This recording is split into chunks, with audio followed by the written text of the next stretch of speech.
mardi 3 septembre, au large de Boulogne-sur-Mer, 12 migrants sont décédés et beaucoup d'autres ont été sauvés de la noyade.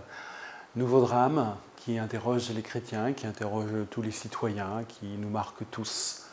Comment réagir, que faire, quelle place pour les chrétiens. Des sujets de réflexion qui ne sont pas faciles.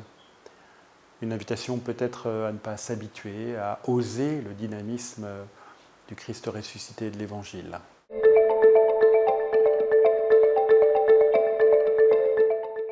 Ma réaction, elle a été une réaction de désolation et une réaction un peu désabusée. Quoi encore 12 migrants sont morts dans la Manche, il y en a régulièrement.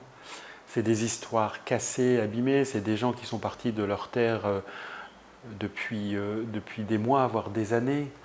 Et c'est des gens qui, quoi qu'il arrive, de toute façon, ils sont affrontés à la mort depuis si longtemps qu'ils feront tout pour passer. Et je me dis, et nous n'aurons pas à entendre ça, et je me dis, nous risquons de nous habituer parce qu'on ne sait pas comment réagir. Voilà, ma réaction, c'est saisi devant un drame et inquiet devant le risque d'habitude.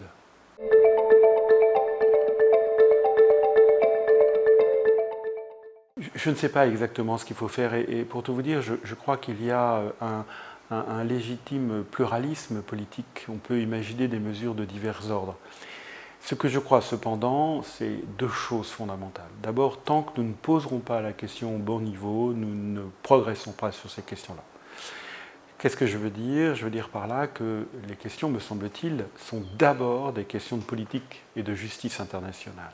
Tant qu'on ne sera que dans des mesures défensives, c'est la responsabilité de l'État d'assurer la sécurité, de gérer les flux migratoires, et donc je ne lui dénie pas du tout ses responsabilités régaliennes. Mais tant qu'on ne prendra des mesures que de cet ordre, eh bien, je crains que ça ne change pas grand-chose, parce que ces gens sont tellement submergés par la misère depuis des mois, ils sont tellement confrontés à la mort, que vous savez, un peu plus, un peu moins, de toute façon, ils voudront passer. Et donc, tant qu'on en reste là, on ne change rien à la situation. C'est un mensonge de dire qu'on pourrait changer.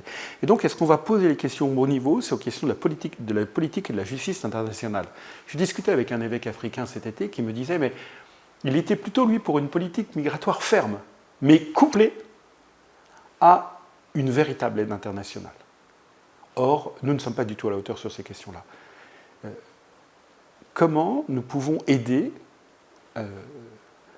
les pays qui connaissent la misère et la guerre?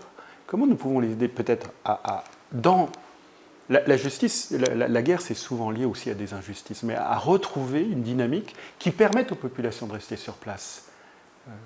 Cet évêque africain me disait que en 2023, 200 médecins camerounais sont partis au Canada.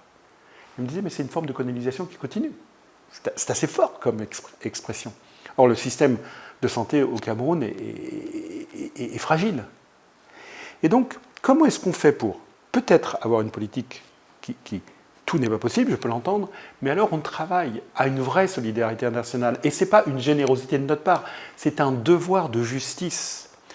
Moi, je n'ai pas décidé d'être français, je suis né français, dans un pays qui a un système éducatif de santé assez performant, quoi qu'on en dise. Le Soudanais, il n'a pas décidé d'être au Soudan.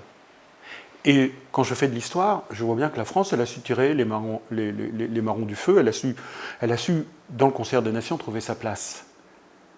Mais la chance qui me fait d'être français devient une responsabilité pour les autres.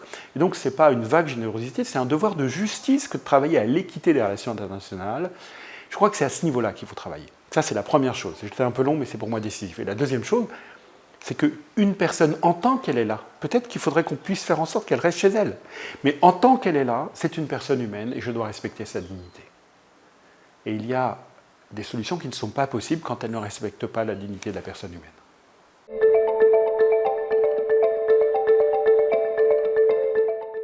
Moi, ce que j'attends des chrétiens, vous voyez, ce n'est pas de la naïveté, ce n'est pas de la mièvrerie, mais c'est poser les questions au bon niveau, 2, quand ils sont là, toute personne humaine, je ne peux pas défendre la dignité inaliénable de la vie, sa conception naturelle à sa mort naturelle, sans la défendre dans tous les moments, et pour toutes les personnes. Je ne peux pas, je suis en pleine contradiction. Et donc, pour tenir la cohérence du respect de la vie, je suis obligé de rappeler la dignité de la personne humaine. Et donc, il faut la servir. Et 3, je demande aux chrétiens de ne jamais se résigner. Je suis las de ce que tous les réalismes qu'on me rappelle sont des réalismes qui passent en pertes et profits, qui sacrifient les plus démunis, les plus pauvres. C'est insupportable. Le seul réalisme qui me paraît, et j'aimerais bien que les chrétiens osent parier dessus, c'est celui de la résurrection du Christ.